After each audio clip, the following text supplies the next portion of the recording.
हाँ जी बच्चों, 10th geography chapter 1 हम आज बेटा पढ़ रहे हैं इसका नेक्स्ट पार्ट। बेटा आज का टॉपिक हमारा है लैंड यूज पैटर्न इंडिया।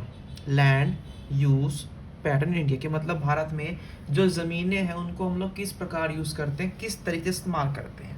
तो क्या कह रहे हैं, the use of land is determined both by physical factors as topography, climate, soil types, as well as the human factors such as population density, technological capability and culture and traditions. ठीक है ना।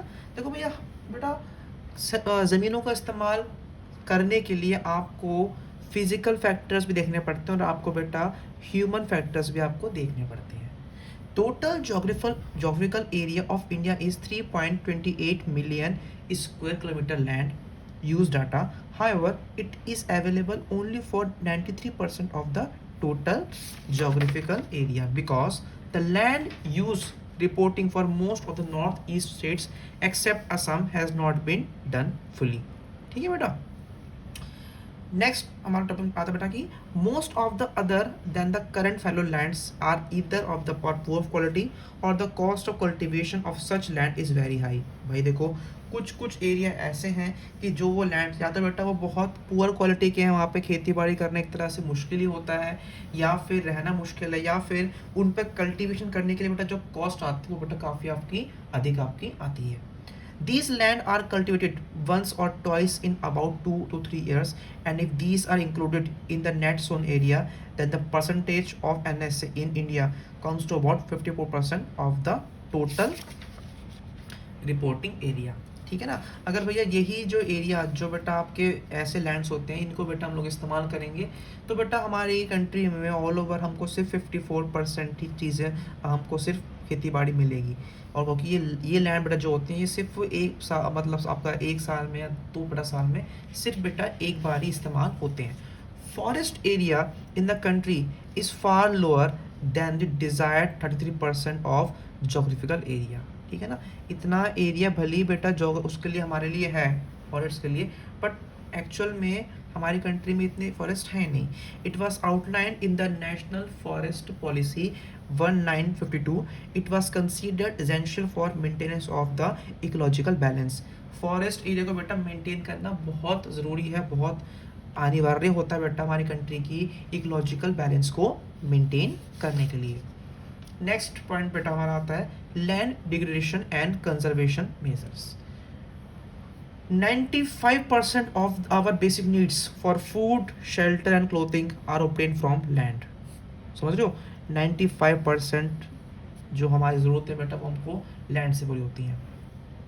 Human activities have not only brought about degradation of land but also aggravated the pace of natural forces to cause damage to land.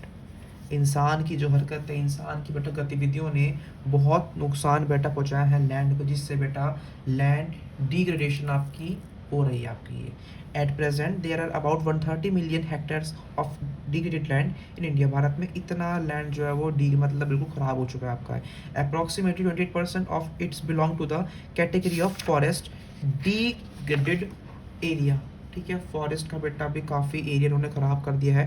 56% of it is water eroded area and rest is affected by saline and alkaline deposit. देख रहे हो कि इंसान ने बेटा कितने बुरे तरीके से पूरे लैंड को जो है वो डिग्रेड आपका कर दिया।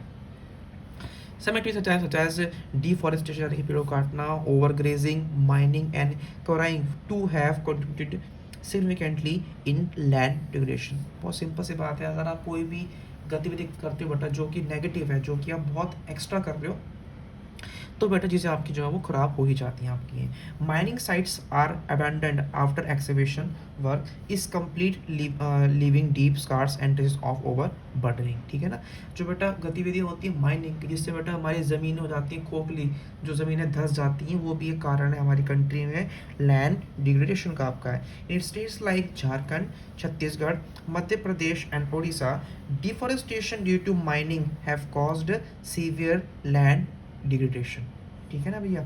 सबसे ज़्यादा बेटा प्रभाव जो बेटा माइनिंग का वो इन स्टेट्स में है, झारखंड में है, छत्तीसगढ़ में है, मध्य प्रदेश में और उड़ीसा में आपका। ठीक है बच्चों। Next point, in states like Gujarat, Rajasthan, Madhya Pradesh and Maharashtra, overgrazing is one of the main reason for land degradation. कुछ स्टेट्स में जो है वो माइनिंग है, कुछ स्टेट में बेटा आपका ओवर ग्रेजिंग है, रीजन आपका लैंड डिग्रेडेशन का।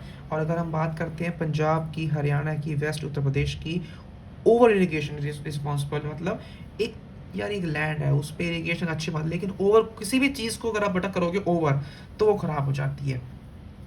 Over irrigation is responsible for land degradation due to water logging leading to increase in salinity and alkalinity in the soil. ठीक है ना, अगर अगर बेटा मिट्टी के अंदर भी आपकी नमक की या सलाइन की मात्रा बढ़ जाएगी तो वो भी आपकी एकदम से खराब हो जाएगी।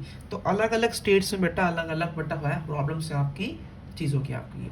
ठीक है, next point, there are many ways to solve the problems of land degradation, जैसे कि आपका एफॉरेस्टेशन यानी कि बेटा पेड़ों को उगाना आपका, and proper management of grazing can help to some extent, planting of shelter belts of plants, control on over grazing, stabilisation of sand dunes by growing thorny bushes are some of the methods to check land degradation. ठीक है ना, ये तरीके बेटा these are the measures, अगर हम land को degrade होने से बचाना चाहते हैं तो बेटा आपके ये तरीके होते हैं आपके ये। नेक्स्ट बेटा हमारा आता है सॉइल एज अ रिसोर्स, या मिट्टी की बात हो रही है। ठीक है, अब मिट्टी की बेटा हम बात करें तो क्या कह रहे हैं, soil is one of the most important renewable natural resource. ठीक है ना, it is the medium of plant growth and supports different types of living organism on the earth. The soil is a living system. आप सभी जानते हो मिट्टी बेटा बहुत ज़रूरी है, चाहे वो खेती बाड़ी के लिए हो, चाहे वो घर बनाने के लिए, हर चीज़ के लिए बहुत ज़रूरी आपकी मिट्टी होती है। It takes million of years to form soil up to a few centimetre in depth. बहुत सालों बाद जाके कुछ परत बनती है मिट्टी की। Relief, parent rock or bed rock, climate, vegetation and other forms of life and time are important factors in the formation of soil। ठीक है ना, ऐसा नहीं है कि मंत्र फूंक दिया बन गई मिट्टी में, मिट्टी बनाने के अंदर बेटा बहुत समय लगता है। On the basis of the factor responsible for soil formation, colour, thickness, texture, age, chemical and physical factors. ठीक है, ये सब बेटा आपकी फैक्टर होते हैं बेटा मिट्टी के लिए। The soils of India can be classified in different types. अब बेटा बाहर आपको सारी सॉइल पढ़नी है, ब्लैक सॉइल, एलोवियल सॉइल, ये सब सारी बेटा जो वीडियो हम लोग जो बेटा सारी ये है सॉइल, ये हम बेटा पढ़ेंगे अपनी नेक्स्ट वीडियो में। ठीक है।